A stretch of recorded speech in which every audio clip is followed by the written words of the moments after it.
Today, we'll be looking at what is a project management office, what is a PMO. So basically, PMO is a departmental unit within an organization that provides or ensures project governance.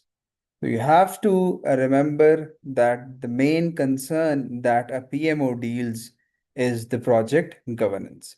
So let's move on to the specific role, or what specifically is the role of a PMO. It oversees and standardizes the management of projects.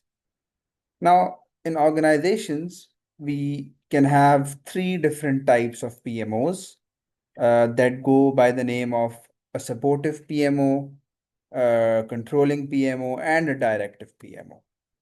Let's move on to the different types of PMOs.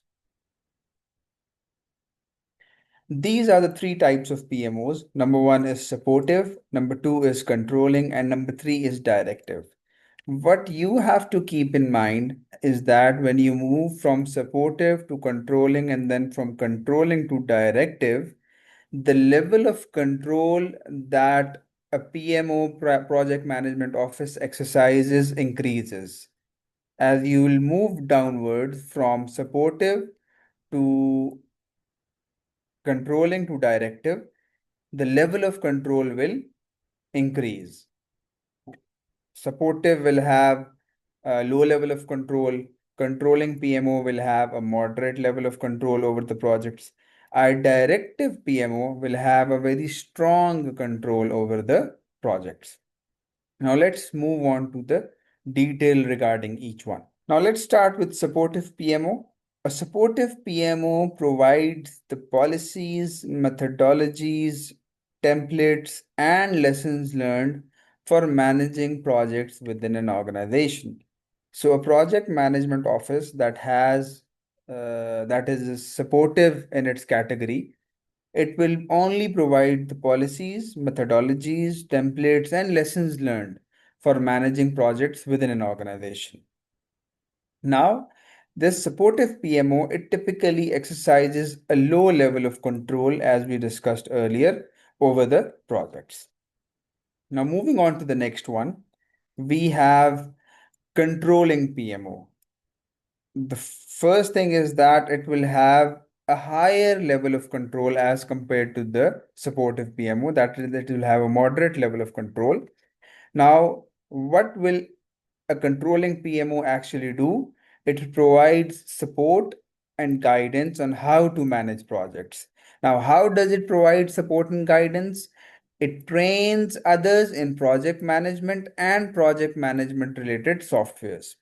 So, project management related software like the scheduling software of P6 Primavera, for example, if an organization uses Monday.com, there is a software called Monday.com. It's basically a software in which you can manage your teams and manage all the resources in one place.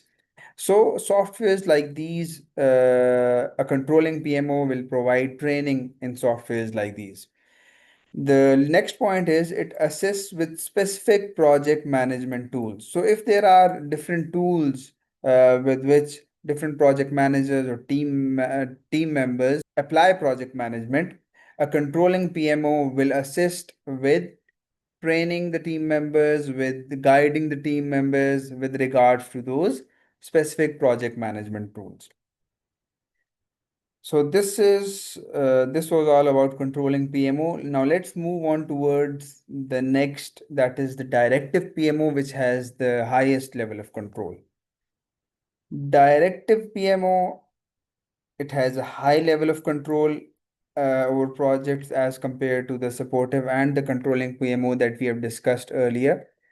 Now, what does a directive PMO do? Directive PMO gets involved completely and it provides project managers for different projects and is responsible for the results of those projects. Since it is providing the project manager in the first place, so ultimately it is completely responsible for the results of those projects. Now, the project managers or directive PMO provides, it ensures that those project managers are well qualified, they have the relevant experience, and they are fit for the role to execute that project in a completely professional way. So this is all about the three different types of PMO. What you have to remember and understand is that the three different types of PMO differ with regards to the level of control they have on the projects. A supportive PMO has a low level of control, a controlling has a moderate level of control, and a directive PMO has a high level of control. I hope you've understood the concept. Thank you and take care.